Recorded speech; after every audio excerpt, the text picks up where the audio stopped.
from the board games Maelstrom, and today we're going to take a look at a 4 to 10 player party-style game in the vein of Werewolf or Murder and Deception in Hong Kong. It's called Restaurant Detective. It's 4 to 10 players, takes about 15 to 20 minutes, and it's for ages 8 and up. I received this prototype a little while ago. I've taken some time to get to know it, taken some time to play it, and now we're going to take a look at it and see if it might be something that you might like. Let's go down to the table and take a look. Alright, now we're down at the table. Let's take a look at this. This is a setup for 4 players right now. First thing you do is randomly determine a guest, and this player is the guest. Hopefully that's in camera. This player is the guest. Then we take out identity cards equal to the number of other players, and one of them has to be a food thief, and we've done that, and those are revealed. So this player over here is the food thief, and these players are restaurant detectives. They will be, these will all be hidden. These are only face up, just so you can understand what's going on. You randomly deal each other player other than the guest a staff card, which are these, and they each have their own different abilities. We'll go over that later, but each of them have their own different abilities. And then we deal 3 clue cards, which are these things here, and 3 hint cards, which are these things here. The guest will take the red menu dish card, which I will let you know is right here. They will take that, and they will keep it secretly. Alright. Then based on the number of players you have is what your setup is. For a 4-player game, there are 12 dish cards, and there are 0 trader cards. And what you do is you use the chart below to determine number of trader cards with at least 1 naughty boy. You sneak food 2 card inside, you shuffle them into the deck, and that deck is right here. These are different cards. That is the accomplice, and if you draw this card, then that means you only win if the food thief wins as well. Alright, next thing that's going to happen is it's going to be kind of like a werewolf type thing. Everybody's going to close their eyes. The guest is going to say, food thief, open your eyes, and then he's going to point to one of these foods. The food thief opened his eyes and he pointed to this card. The guest takes his red menu card, puts it under it, and then the guest announces, food thief, close your eyes, and the guest discards the original discard. He'll put it back in this pile, and he'll put his menu card under there.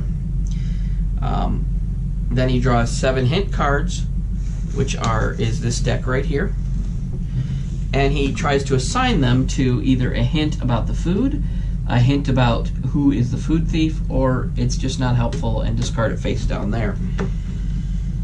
In this example over here, what was chosen was a pasta dish, and he chose to point to the food as heavy taste, granular. Pasta's kind of granular if it's whole grain, and then symmetry. The noodles are round and tubular, so maybe that might make sense. Maybe the person who's playing the food thief is notoriously cheap, so he puts cheap there, and nature. And these just aren't helpful at all, so he puts them face down.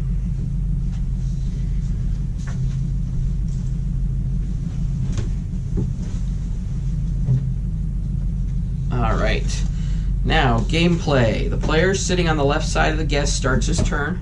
So the guest is here, so this will be the first player.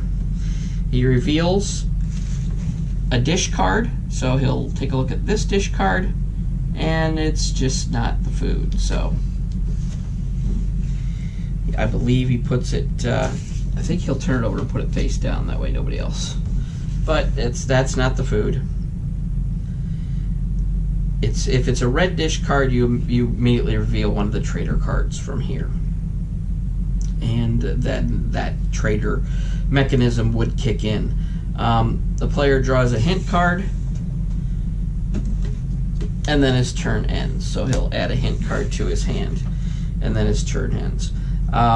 And then it goes into the hints phase. There's a investigation phase, hints phase, investigation phase, hints phase, and then everybody gets a chance to guess at who the food thief might be. In the hints phase, all players that are done with their turn, they deal one card to the guest, a hint that they think, like maybe they might suspect what it is, so they might take something in here and let's say he does.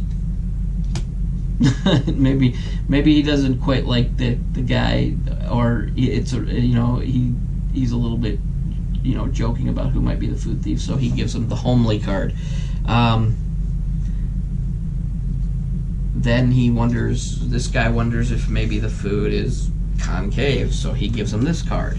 And then this guy will take a look and think, is it crunchy? Maybe it's crunchy, so he'll give him this card.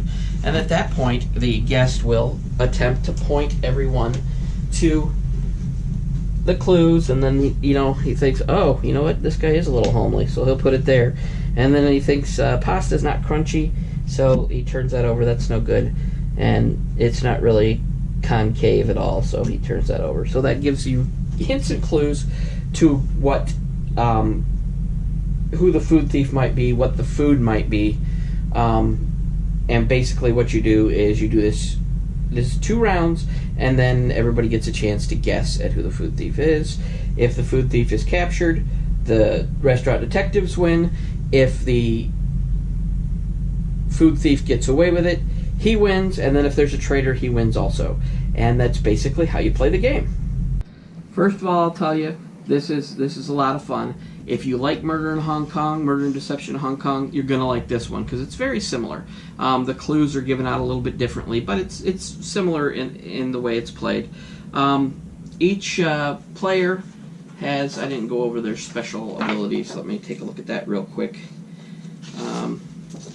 Each player has a different skill. Like this one here, his skill is, when you reveal a gray dish card, you can reveal another dish card.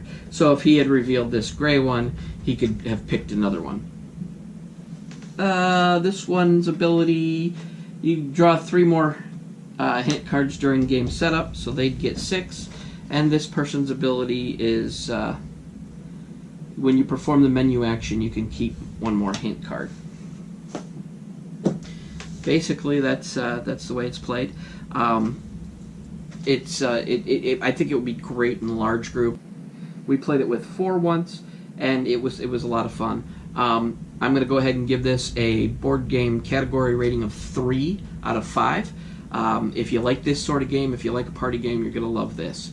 So I'm sure it'll be out soon. There may be a Kickstarter coming. I'm not sure. I didn't really talk to the developer all that much, but when it does, I'll let you know on my channel, and then you can back it if that's what you're after.